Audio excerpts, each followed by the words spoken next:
টুর্নামেন্টের রেসটা এখনো ঠিকভাবে কেটে উঠতে পারলাম না আমরা, ঠিক তার এর মধ্যে আসলে এই ঝড় নিয়েই আলোচনা। যেমনটা আমরা প্যাকেজেও দেখছিলাম যে ভারতীয় টিমও আটকা পড়েছে সেখানে। ভারত তাদের এই যে একটা আনন্দ উল্লাস সেটা হয়তো বা ঠিক মতন করতে পারলো না, এবং পুরো ভারতীয় সংবাদ মাধ্যম জুড়ে এখন শুধুমাত্র বেরিলের কথা চলছে, এবং তারা যে ওখানে আটকে আছে সেইটা নিয়েও সবাই অনেক বেশি আতঙ্কিত। এই যে একটা ওয়ার্ল্ড কাপের পরে এই ধরনের একটা সিচুয়েশন তৈরি হলো, এটা কি ওয়ার্ল্ড কাপের আনন্দটাকে একটু কেমন মলিন করে দিল আপনার কাছে কি মনে হয়? আপনি যদি ইন্ডিয়ান হন, জি, সেই ক্ষেত্রে আপনার আনন্দ ম্লান না, শেষ হয়ে গেছে। বিশ্বকাপ আপনার দল চ্যাম্পিয়ন হয়েছে, আপনি চিন্তা করে দেখেন যখন আর্জেন্টিনা চ্যাম্পিয়ন হলো ওয়ার্ল্ড কাপ, বাংলাদেশের টিএসসিতে যে ধরনের সিচুয়েশন তৈরি হয়েছিল, এটা গ্লোবালি সংবাদ মাধ্যমে খবর হয়েছে। আর্জেন্টাইনরা বাংলাদেশের নাম জেনে গেছে কেন?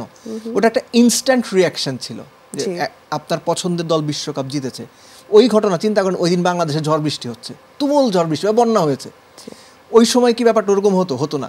Same goes to this world cup. আপনি যখন বিশ্বকাপ জিতেছেন, তারপর মূল যে অনুষ্ঠান, মূল যে আগ্রহের কেন্দ্রবিন্দুতে থাকা, কিংবা ওই সময়ের যে মুহূর্তিক যে উত্তেজনা, এটা সর্বোচ্চ 24-48 ঘন্টা থাকে। তারপর ব্যাপারটা কিন্তু আস্তে আস্তে নর্মালাইজ হয়ে যায়।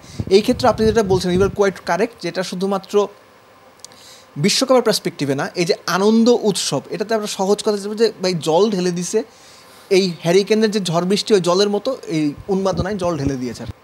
অবশ্যই এই সভাতে তো বাংলাদেশ কেমন এই টুর্নামেন্টটা খেললো, টি-20তে বিশ্বকাপের মধ্যে ঠিক আশাজনক পারফরমেন্স করতে পারলো কিনা, যেমনটা আশা দেখিয়ে গিয়েছে সেরকম করতে পারলো কিনা, সব কিছু মিলায় অবশ্যই তাদের পারফরমেন্সটা তো মূল্যায়ন হবে এই সভায়।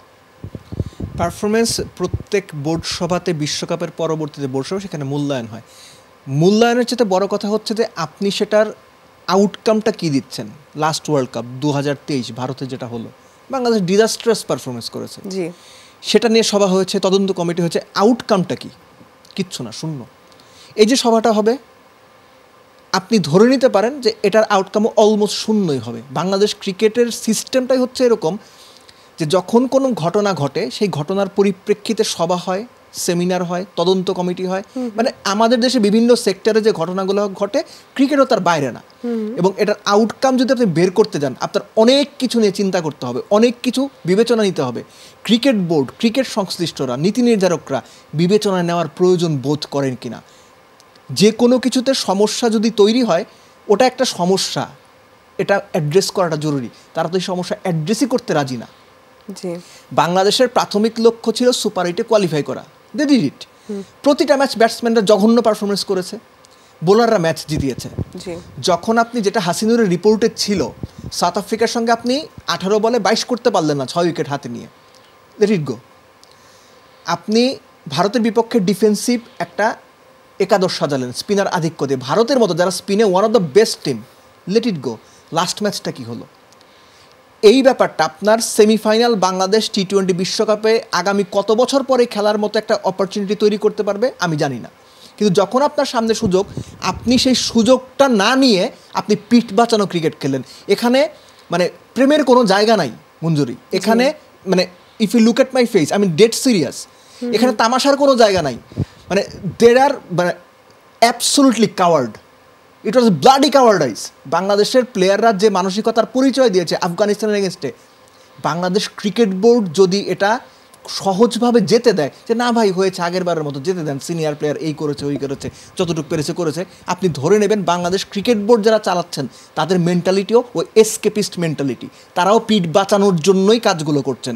আপনার সামনে 12 ওভার 1 বলে ম্যাচ জিতলে আপনি সেমিফাইনাল খেলতে পারবেন, that would be the greatest ever achievement of Bangladesh cricket in টি-20 ক্রিকেট। আপনি সেই সুযোগ বাদ দিয়ে পরবর্তী থেকে ম্যাচ জেতার চিন্তা করলেন, সেটাও আপনি পারলেন না। আপনি 12 ওভারে চেস করতে গিয়ে যদি 50 রানও অল আউট হতেন, কেউ কিচ্ছু মনে করতো না। আপনার ওই অ্যাপ্রোচটাই ছিল না। সহজ কথায় পলায়ন পর যে মানসিকতা এই টিমের প্লেয়ারদের মধ্যে, সেটা দেখা গেছে। এবং I don't want to name anyone, সাকিবের কথা বলা যায়, রিয়াদের কথা বলা যায়, মানে সবার কথাই বলা যায়, কিন্তু নাম বলে লাভ নাই। সবাই মিলেই ফেল করেছে, ফেলের দায়িত্ব সবার। এবং কোচের যে বিষয়টা, সেটা হচ্ছে যে হাথুরু সিংহে বাংলাদেশের দ্বিতীয়বার, তো আমরা সবসময় লোকালি একটা কথা বলি, আপনি হয়তো সব সেটার সঙ্গে পরিচিত, যে ভাই সিস্টেম বুঝে চলা।